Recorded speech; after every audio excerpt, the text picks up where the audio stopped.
За последние 2 недели увеличился рост заболеваемости коронавирусной инфекцией среди жителей Ингушетии. За минувшие сутки плюс 56 зараженных. Специалисты связывают отрицательную динамику с несоблюдением противоэпидемических мер. Премьер Владимир Сластенин провел экстренное заседание по стабилизации ситуации в больницах республики в связи с поступлением в стационары большого количества больных в тяжелом состоянии. По словам министра здравоохранения Рукия Таршхоевой, третья волна ковида характеризуется более агрессивным поведением вируса. Люди поступают в больницы со значительным поражением легких и в запущенном состоянии. Большинство из них нуждается в кислородных масках и аппаратах ИВЛ, которых в данной ситуации недостаточно. Сластенин отметил, если уже сегодня не принять экстренные меры, то положение может оказаться критическим. По поручению главы республики мы сегодня собрали экстренное заседание правительства по чрезвычайной ситуации, сложившейся в организации медицинского обслуживания людей, попавших в больницы с COVID-19. Видимо, все-таки вот те праздники, которые были, они дали такую реакцию, что у нас в начале месяца лежало в больнице 84 человека, а на сегодняшний день 433.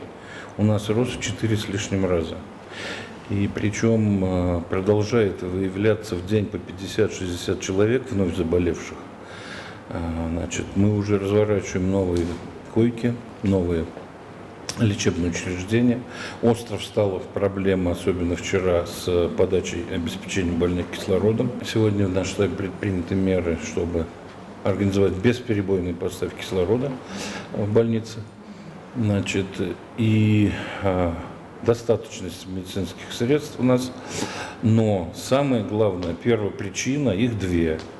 Первая – это люди не идут на вакцинацию, не понимая, что сегодня у нас попадают в больницу уже молодые люди, ковид помолодел, даже дети.